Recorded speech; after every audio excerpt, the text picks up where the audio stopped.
Ani alina ebitundu ebyakyama. Bagambye byakyama. Bagambye byakyama. Sasoma namwe temwasoma. Abeyo sasoma namwe. Okay, tomudi tukwaniriza kutiza enjawulo. Yamana. Misinde. Owaye nze nkulembedde kwe kukowa kuno. Twadduse faasa tubaze mita 2. Mita 2. Mita 2 emirundi 3. Oyise wakubuka mita ezo. Afa betolodde eno gondi nateete bisega bwekyo northern netukomerawo wano. Omaze bbanga kinga todde? Mbadde nzirukaddukamu ndi musajja mukozi wa dduyiro. Ekyo bala nkulembedde. Kekali. Emisinde gino girabye otya akutwaliza abantu? Massive era abantu turn up ebadde simbi nungi nnyo kusupportinga Kabaka waffe omulungi era mpulira nga ndi musanyufu nnyo kubanga seyanyo meeting nnyo bantu bangi. Yeah, it's a blessing. Bebale nnyo kujja kusupportinga Kabaka waffe akabi nnyo. Emisinde gino mulama gwayo kulwanyisa siriimu naye abavubuka ate mwe basale mu kutambuza kaka siriimu.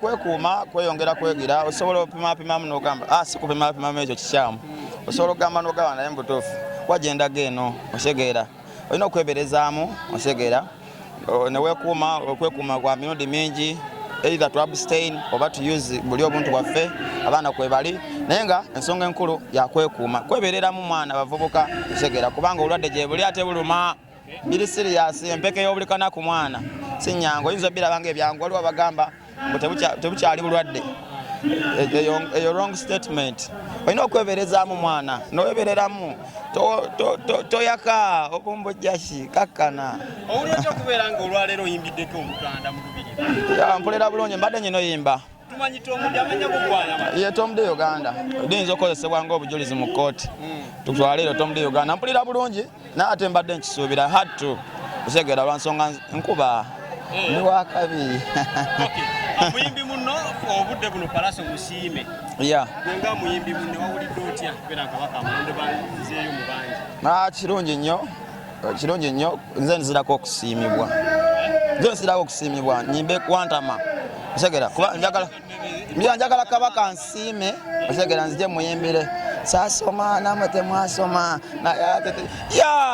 tomulaba ennaku zino Kabaka waffe omulaba gwe ne vibe zalimu wakabi tomanyi yazze buto ate takulangako nange nga byekimanyi saa kyemanya ajja kunsiimawo tumuyimbire obuyimba ate obuyimba bungi bukyajja ndi mu pulaani mukolerayo kayimba yamaani tulina akayimba akapya kotambuza bakayita batya banga tukoze katya sofa tekali bubi kuba gwe kibanda CEO CEO wa Bubblegum Music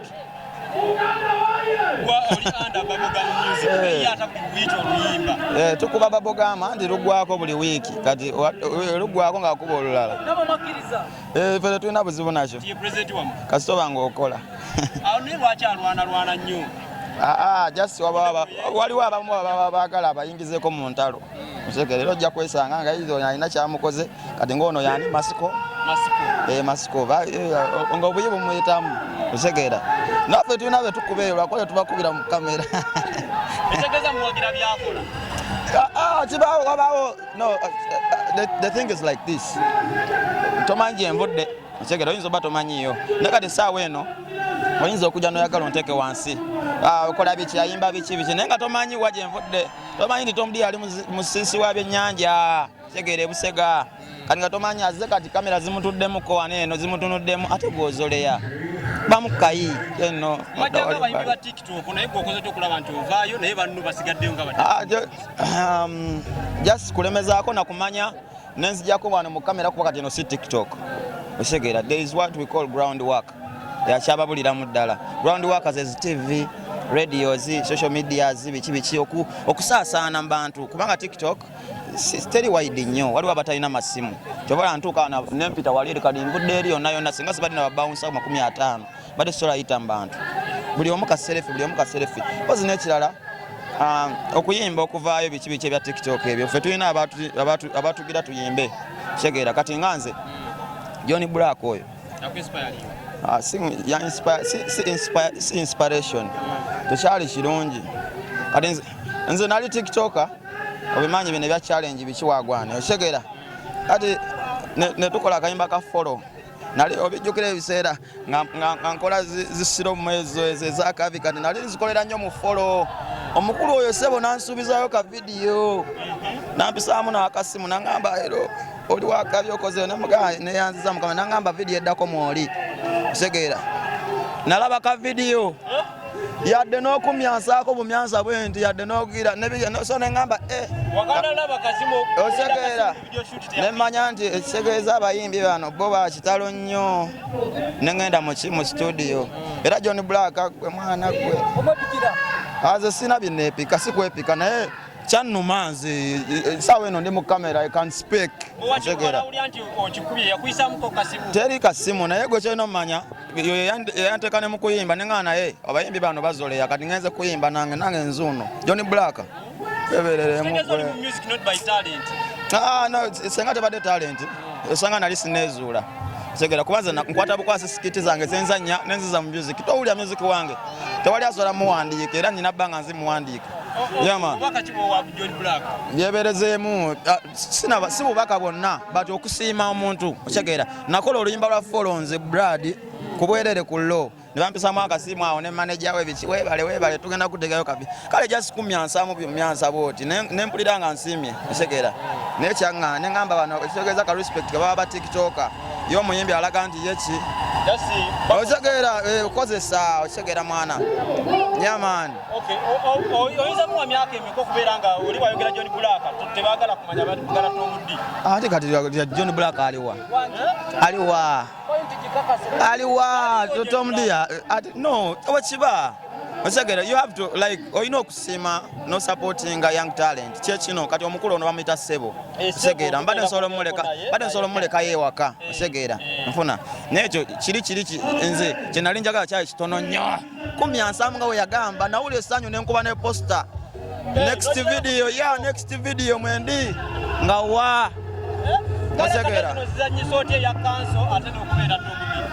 tomudde esaawa eno yaliko esaawa eno ennyo era kyovola kanso muleeta mpolampola lwansonga nga kiri kyegambye nti respect ewawa tiktok abayimbi bo bamanyi nti omuyimbi ye alina baki kyova otubeera mu tiktokers night omuyimbi najja era abantu babajjako amaaso ne bakubirayo tomulya enduulu ekigera so kati tulina we batulowingamukko wansi ekigera kyekyanyimbya kubanga nze kuva dda nazaalibwa kuba wakabi ekigera nga njagala beera wakabi kati natuuka nga mu bbaala ne ngamba naye aka respect kamala okigera ono omwana omuto kikyakugattako ono sebo wamaanyi nnyo olwansonga nze challenge zange nziteera ku tiktok as usual ate ali ku tiktok pozi n'ekirala njagala nnyo laga nze nkola nnyo ekintu kyenjagala ku mutima njagala nnyo supportinga segera that's why ndi n'omwana ono mulese wano eno mumuliseeko mu kamera era ozira ezimubaddemu supporting young talent nze siina nnyo ndi muto Sebo Wanji Jendi lwaki oyambala nigiri ezitakutuuka anti kanso yazimpa kanso yakuwa ebitakutuuka lwaki nomugamba akutungira ezikutuuka nze zino zenjagala otuwadde akaboozi ku stage ani akakubuulira byonna yenza abikola wabuyiiya tata nanyambako manager we taatawo kikyofunye ku tiktok kyenfuna kundayikinga kunfolowinga era ebyo byokka tofunangayo kasente oba muntu kuyambako osoma osomerawa St. Aleese Progressive Junior School oli mu kirasi ki P1 oyimba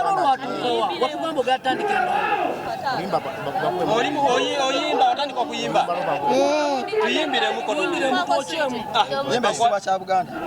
ekitiibwa kya Buganda kyafa da naffe naffe tukikuumenga olwange soma tukubemu eri sampa eri gyewangamba gyogenda okukuba eri toyeta mbozi mu kibaala tujja kuzayo wamu obeereeyo waddamu okuleeta emboozi mu kibaala tukuzayo waka obeereeyo olinayo akaboozi akalala koyinza otugamba Tunyumize yakaboozi kamu.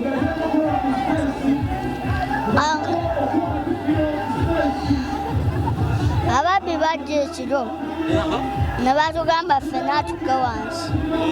Nze ne nsigala nga nnyimiridde. Omusajja yankuba emmundu y'omuliisi n'akookinga essasi n'erimpitako wano namukubye paaki n'ayambuka n'ozitamulenda kugwa wansi n'empendala n'agwa eri. Beeyabadde nabo ne bankasukira bulooka n'enzimba nerimba tukakowe bati ne badduka emisinde ne bagamba obon alk omubbi yenna ageze n'ansala mu maaso. Nze ntakuta omuntu nze. Olina emyaka emeka? 6 years. Omwana tobudde? Yaman. Omwana ono alina obudde obusoma n'obukoleeka. Ya omwana asomera ddala era video nyingi ezimukwatiddwa ng'asoma ng'ali ku ssomero. Waliwo n'abaali baagala okukakasa ne tubatwalira ddala ku ssomero. Yatugwako bayisira n'ab'essomero n'amukwatirayo interview. So omwana asoma just nti guno mulembe era asoma n'enviiri ze kubanga superstar. Kyama kya kirimbaana gw'otambula n'ono Alien Skin atambula ne champion kudo. Kyama kya kirimbaana? Kyama kiri ku supporting young talent. Kubanga senga sinze senga osanga tebamutunuzaamu kamera senga tomanyi nti ssebo osegeera yaman. People say nti eddogo lyamwe lirimbaana bano kuba abayimba abavudde ku TikTok bafuddewo eddogo lyamwe lirimbaana bano. Abantu bakiraba ate ne good music kubanga wetandikira oyimba video teyalimu ssebo mboba ssebo yali yampushinga akayimba akasooka kasalawo kayitawo osega ssebo n'alyoka ajja kiba kisegeze eddogo sibimanyi kubanga sibitegeera osegere ekyo gyekiri nkiwulira mbiwulira ddala. Enkokola oziwulidde otya? Bakuba enkokola sinaba kubanga saawa eno senga mumpitako obuyisi eddogo limanyi senga muyitawo obuyisi mbeeranga wa bulijjo. Wakati bw'olina eri Ssaabasajja Kabaka n'abantu. Ya Ssaabasajja Kabaka it's your boy Tom de Uganda. Omwana abeera mutabani wo bakiyita ki? Omukopi wo Tom de kyukyu beene nsaba onsiime nange nzije nkuyimbiremu akayimba kayo bakayita wantama. Eyo ŋŋombo ekyo kiba kigambo. Kali akalala tukaleke okuggyako mpozi ne saasoma nammwe temwasoma. Kabaka wange omulungi kyukyu beene nantawetwa nantakuba mugongo yenza omukopi wo nsiima nzije nkuyimbiremu. Nikiriya kano kamikisa mumanyidde kuviira erije mumanyidde kuviira ne Uganda Queens amanya Nicholas Birangirangi omwakizi wa viira Uganda Queens erije mumanyidde bino gyembye sebo agikolako eno omukyala waka ate nina ne bamanager kugalira yawo babiri yesebo abiwagira kubanga bino bibinfudde kikyendi muvira likuntiko muvira Uganda Queens. Kabaka we yatuyise fe abaami tukulembera ekintu kino nga tujjumbira abakyala n'okwekuuma neŋŋamba ate n'asigala famire nagireseyo ate wano nga wendi. Lwaki walonze ezo kala za Buganda ziri ku bendera ya Buganda sewo bendera ya Buganda white na blue. Kano akantu ka mikisa nti olabe wonna nga twali mu kikyakiri bakasabira teri amazeko ng'amenyese teri amazeko ng'afeyitinze nazze n'emikisa gyonna egy'abantu ffe bonna ab'emmenga aba Buganda. Sebo n'enkuba nze yagigiza waka teyazeemu kutonya taata yesebo enkuba nagiroze negenda enkuba eno nina byenziyira awaka ne ku bbaati waggulu nina n'omuti gwa waka nze amanyi byenkola nenkuba akalulu n'akakule nembeera nga nina byensaba nensayo ne bayibuli enkuba nesobola okubanga egenda. Abayimbi tebanneeyambisa ate abayimbi abamu tebagala kusasula nina besijja kwatula manya benakikolera ku bivulu ebimu tebansasula. Sijja kumwatula kubanga saagala kulumba sirina security temmala. Sijja kumwogera naye nga nebazabaza ku misinde gino na buli kimu. Misinde gino kifu gibadde gy'amanyi kubanga abantu badigidde ne bakyakala era nga tuli balamu. Abayimbi nkoleddeko bangi nga bapromota nina ono wempererwe musajja wange yali chopa luba musajja musasuzi mulungi oyo tooka alita oyo musajja wange nnyo tooka alita n'ekikofiire tooka alita naye abala sijja kugendayo. Emisinde ogirabye otya? Emisinde ziza kilomita 10 era ndi musanyufu nnyo nti wendabye ku mutanda ate n'eddoboozi limuva musanyusa nnyo. Emisinde gigendedde bulungi, tewali afa yitinze, tewali afudde, tewali akoze ati. Era enteekateeka eno yakunga nnyo ne bannakawempe North ku mikutu emigatta abantu ne platforms ez'enjawulo ze mumuwa okulaba nga bajjumbira enteekateeka eno. Era bannakawempe North babaddewo mu bungi okujjumbira enteekateeka eno eya Ssaabasajja Kabaka ey'okuddukira omulamwa okukendeeza mu Kenenya. Ate nga mukimanyi bulungi nnyo nti Honorable Sejirinya Muhammad yali yatandikawo eddwaliro era okwongera okujjanjaba abantu be ku ndwadde ng'ezo. Emisinde gw'ogirabye otya? Emisinde sofa enteekateeka yonna ebadde nnungi nnyo. Njagala okwebaza abategesi basobodde okujja on board okola enteekateeka eno ennungi kubanga sawundi abadde kiriya. Tubadde twesunga okulaba ku mutanda ebbanga lyonna. Katikkiro abadde kiriya enough, abadde audible okutulaga omutanda era tugambiddewo nti bannayo omutanda mumulaba kwali ku Namulondo ne tumwerabirako n'amaaso gaffe. Omutanda atuwuubiddeko avudde mu mmotoka n'atuwuubirako n'amala n'asimbula emisinde. So nga ffe nganze Omuganda ndi musanyufu nnyo nti omutanda mulabyeko olunaku olwaleero era twongera omusabira abeere mu state ennungi. Omulabye ng'ali mu mbeera ki? Well, Ssaabasajja Kabaka akyetaaga essaala zaffe naye ng'ate weewaawo alina enkyukakyuka okusinziira ku mulundi guli. Ssaawa zino asobola okutambula nga tewali awaniriddeko, asobola bulungi nnyo okutambula distance ekitaaliwo luli, abadde audible nnyo ku muzindaalo, ayogedde bulungi nnyo ebigambo bye bibadde kiriya nnyo nga bivaayo bulungi nnyo era nga bw'omanyi asimbye essiira kulaba nga alwanyisa ekirwadde kya Mukenenya mu Bwakabaka bwa Buganda. Ekisinga okuneewuunyisa bakyala bamwe temubaleeta lwaki? Abakyala bennyini babadde bajjumbize era Honorable Sejirinya Muhammad ku ekyo yasobodde bulungi nnyo okusindika omukyala. Kinkoze obubi nnyo nti field commander nkulabye leeti mbadde n'omukyala naye afulumye olubiri naye ndowooza lutu eddako emisinde eginaddako omukyala nja mubalaga wano mu mawulire kubanga kinkoze obubi nnyo mbadde bize. Owange kennyini tasobodde kubeerawo lwa nsonga nti abadde yakava muleeba babadde bakamusiibula naye ndowooza omulundi oguddako ajja kusosowaza emisinde gy'Obwakabaka bwa Buganda.